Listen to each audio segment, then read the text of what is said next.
Welcome to the BEASTwriter podcast. I am your host, Ryan Sakamoto, and today we're going to be discussing the San Francisco 49ers versus Los Angeles Rams game grades. So let's get down and dirty.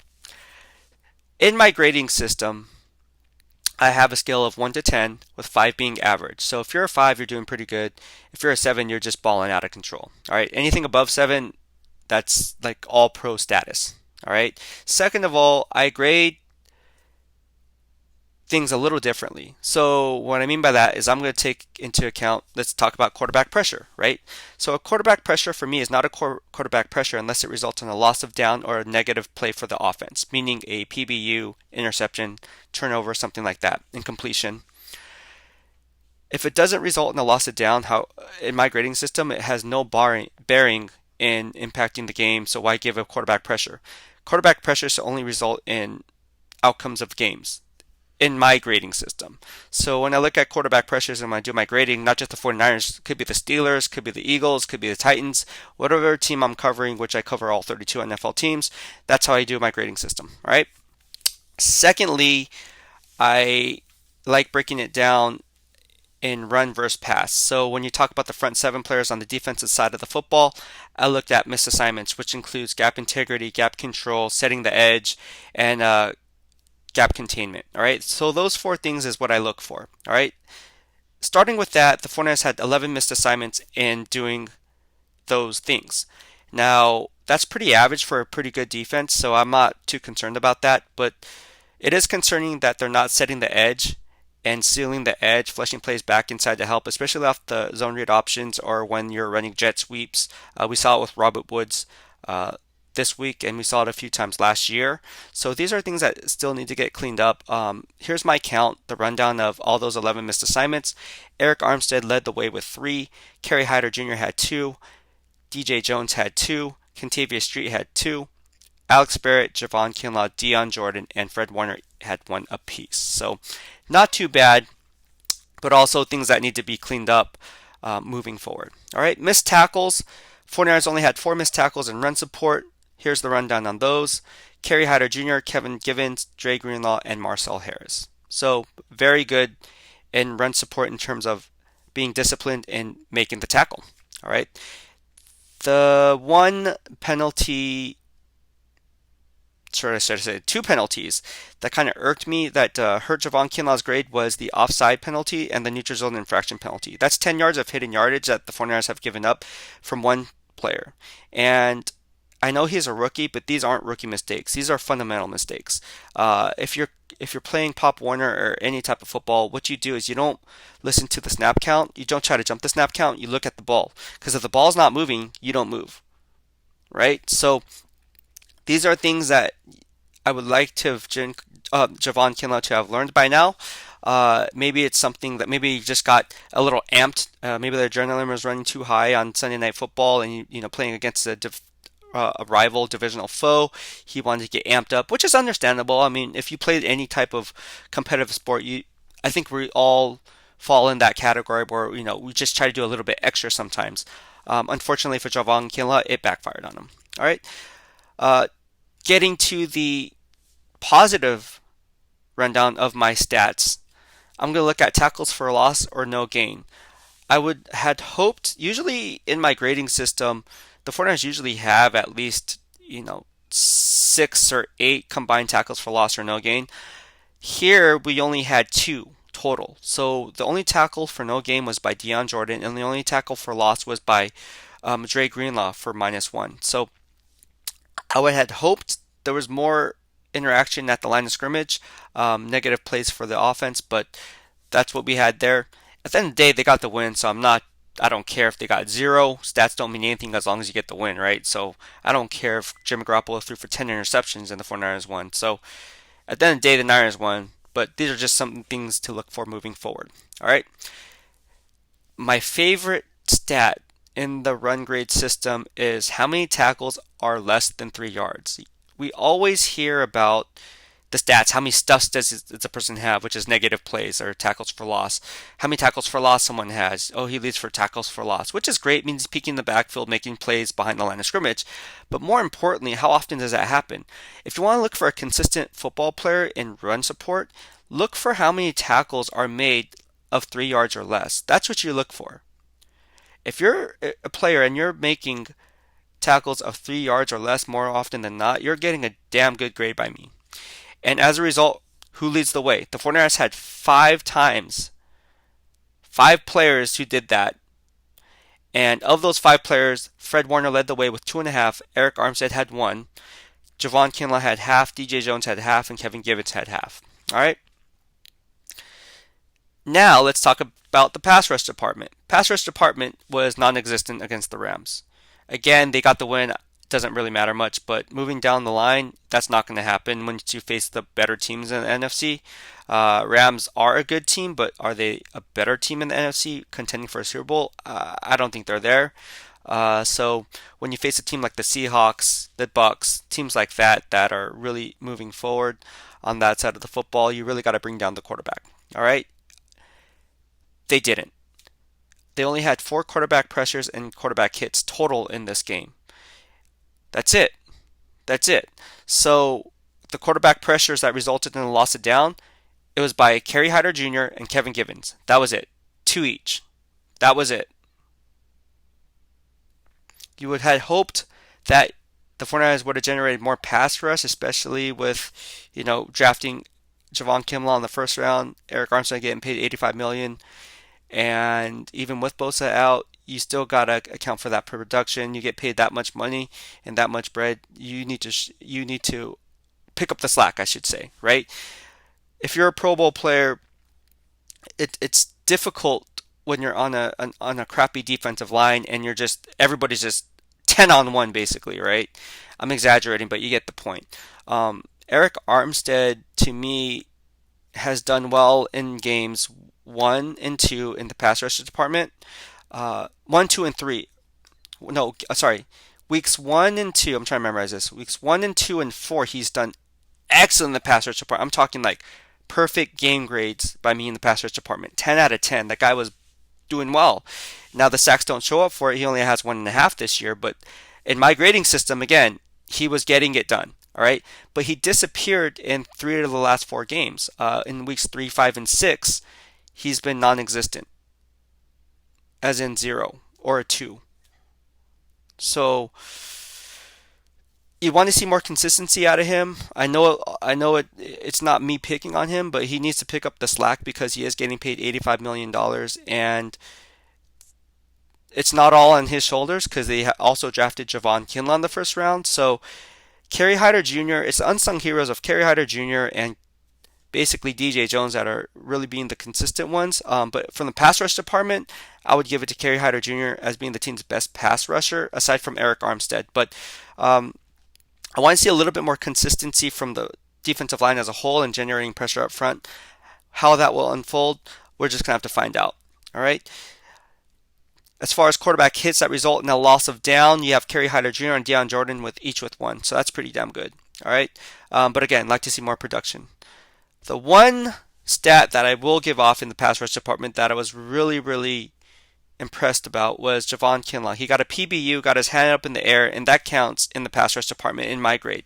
Because if you can't get to the passer and you're rushing the passer, the next best thing you do is get your hands in the air, close up those passing windows, allowing other players to make plays. What I mean by that is if you're a defensive lineman like Javon Kinlaw and you are bull rushing, playing the 3 technique or trying to swim move your way inside the 3 technique, and you're trying to get to the quarterback but unable to do so because you're double teamed, you put your hand up in the air. Let's say Eric Armstead's trimming the corner and he's this close to getting a pressure or a sack. Well, by him getting that hand up in the air, that will immediately force the quarterback to make another read, and by that split second it could end up being a sack. So good job by Javon Kinlaw. Great PBU by you. Very happy to see that. All right. So going with the game grades, let's do it. Eric Armstead, like I said, I break it up in two parts: pass rush, run support, pass rush, combine 2 together. Game grades: Eric Armstead graded 1 out of 10. Javon Kinlaw graded 2.25 out of 10. DJ Jones graded 3.5 out of 10. The reason I do DJ Jones is only for run support because anything for pass rush is a bonus from him. Kerry Hyder Jr. graded 4 out of 10. Dre Greenlaw 7.75 out of 10. Now again, 5 being average, 7 being really good. Dre Greenlaw 7.75 out of 10. Good job by him. Fred Warner, the best middle linebacker in the NFL. I tweeted it out. You lose Fred Warner, you lose the heart of the defense. He needs a long-term contract extension. Pay that man. He's a unrestricted free agent at the end of 2021. He's in the contract year next year. I think they should secure him now before it's too late, because there's a lot of inside linebackers that are going to get paid around that time in that draft class. You look at Roquan Smith from the Bears as being one. So pay Fred Warner, please. Keep him in San Francisco. The guy's earned his bread. He's making less than $1 million a year. Get that guy his money. All right. He graded 8.5 out of 10. Just FYI. Azeez Al-Shaair, 8.5 out of 10. All right, now let's take a look at the secondary. In my coverage grading system, I look at PBUs, interceptions, targets, and completion rate and quarterback passer rating. All right, so taking this all into account, let's go through it. In terms of PBUs, the 49ers had 2, Jason Verrett and Emmanuel Moseley, who, by the way, should be the 2 starters moving forward until the end of the year until Sherman comes healthy. All right. Interception, 1, Jason Verrett. Good game for him. So, getting down to the numbers, Jason Verrett was targeted by my count 4 times, yielding no receptions, with 1 interception and 1 PBU. So, great game by Jason Verrett. Perfect 10 out of 10 for him. Jaquiski Tartt was targeted 3 times with 2 completions, giving up 27 yards. All right. Marcel Harris was targeted twice, no completions. Good game by him. Emmanuel Moseley, on the surface, it looked like he had a really good game, but when you break down the numbers and break down the play, it was mixed reviews, right? So he was targeted 9 times by my count, 4 of them being completed, giving up 64 yards of field position. And as we know, one of them being a 40-yard bomb touchdown where he didn't get his head around. A few mental errors from him. He had a defensive pass interference penalty, which resulted in a 17-yard play for the offense of moving the chains. So these are things that need to be cleaned up by him. He's just coming back from injury. So one thing I will say with Emmanuel Moseley is, I still like the kid, and he's still going to be a really good cornerback, and he needs to be re-signed as well. But yeah, it comes with mixed reviews. All right, so his grade, Emmanuel Moseley, I graded him. Just look down here. He gave up a 105.79 passer rating. He graded 1 out of 10. Go figure. Jimmy Ward graded a 9 out of 10. Of course, Jason Verrett, as I said, graded 10 out of 10. Jimmy Ward graded 9 out of 10. He was only targeted never. So good game by him. Getting in position and making sure that the quarterback's going to look him off, and he'll do a good job of recovery. All right, and then let's take a look at Jaquiski Tartt. Jaquiski Tartt gets 2 grades on the back end, one for run support because he's a strong safety, and the other one for pass coverage. So in run support, he got a 9 out of 10. Good by him. But then in the pass coverage department, he was given a 5 out of 10. So why is that? He was only targeted, in my grading system, he was targeted 3 times, but 2 of them were completions, giving him 27 yards. All right, one of them resulting in the first down, the other one resulting in a touchdown. So when you do that, yeah, he only gave up 3 completions, but when one results in a 10-yard first down, the other one results in a touchdown, or vice versa, that's not going to get a good grade from me. You're not going to warrant a good grade because a small sample size, although it is small, all those completions were impact plays and impacted the game. Touchdown mainly being the most obvious. All right. And his quarterback passer rating that he was allowed was 134.72. All right. Getting down to, people want to probably talk about Jamar Taylor. He was targeted 4 times with 2 completions, 11 yards. So good game by him. He graded 9 out of 10. Azeez Al-Shaair, he was targeted 1 time for 17 yards. And then you have Fred Warner, although he was targeted 5 times with 4 completions, he only yielded 21 yards. So 9 out of 10 from Fred Warner.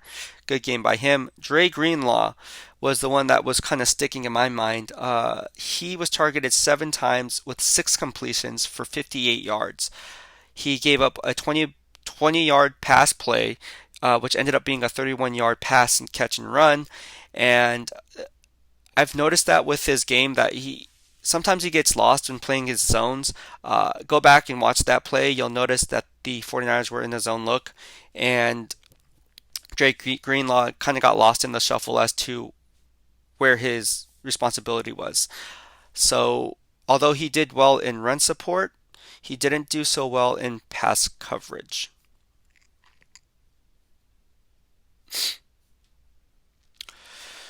All right, as he graded out a 6 out of 10. Did I give him a 6 out of 10? Yeah, I gave him a 6 out of 10.